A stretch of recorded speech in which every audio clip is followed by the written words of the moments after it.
It was in December of 2010 that the first four bodies of the alleged Long Island serial killer were found along that stretch of highway on the south coast of Long Island, almost 13 years ago now. So what exactly took so long to apprehend suspect Rex Heuermann?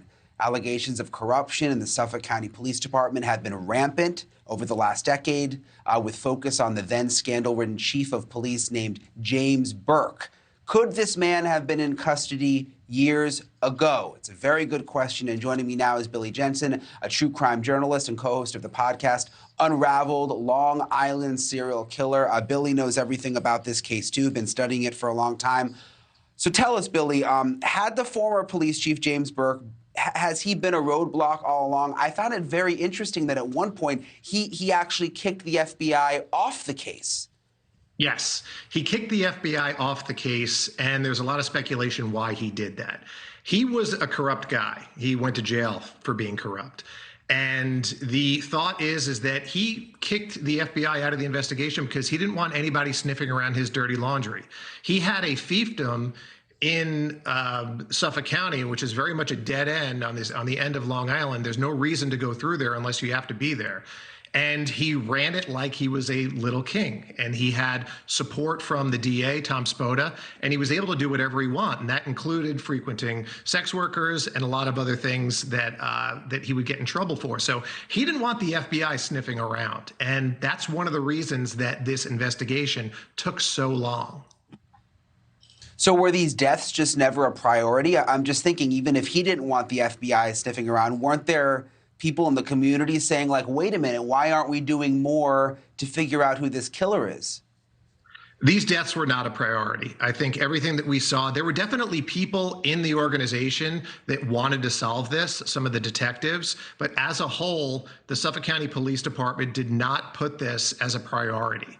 Unfortunately, they put these victims in a container of what has been called the lesser victims, the lesser dead. And because they were sex workers and because they were addicts, and that's so wrong. And it's things like this is happening today. This is just one microcosm of things that are happening all over the country. So based on what you know, if they had tried and really worked to solve this, do you think they could have, is it new technology today, or do you think they could have figured this out pretty quickly back then? You know, there was something very interesting that was said at the press conference and also taking a look at the bail report there. And it seems like it all came down through the investigation into Amber Costello. And they had found out that Amber Costello did this thing where she would roll Johns. She would have a John come over and then have somebody pretend that they were her boyfriend, and then the John would just give up money just to get out of there and then leave. And apparently they did this, and they had talked to her friends who had done this rolling, and they had rolled a man who was between 6'4" and 6'6", with glasses, bushy brown hair, and drove a Chevy Avalanche first generation.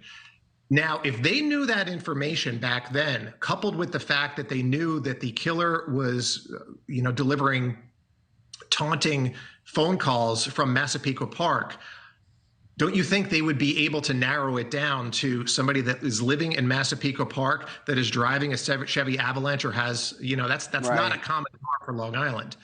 And it seems like all the pieces were there for them, and they just weren't put together. Now, this is the old administration. This new administration came in 2022. They said, we're going to start a task force, and they seem to have gotten him right away, which is great. But there's also questions now as far as why did they wait so long to arrest him? Because this guy seems to have been frequenting sex workers up until, very recently. How are we sure that those women were actually safe?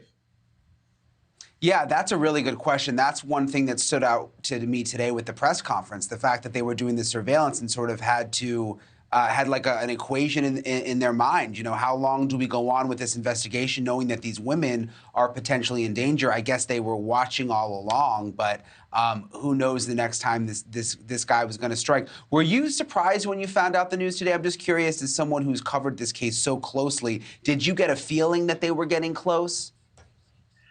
I got a feeling that they were serious and more serious than other administrations. The fact that they had started a task force right away, and both Rodney Harrison and the district attorney, Ray Tierney, both said, this is a priority. And for them to say that this is a priority, a 12-year-old murder case, even if it's multiple murders, says a lot. And it says a lot that's because, there was still a lot of publicity about the case. We were doing a podcast, we were doing a lot of things. There was a lot of spotlights on them. They came in, they said this is a priority, and they put their money where their mouth is.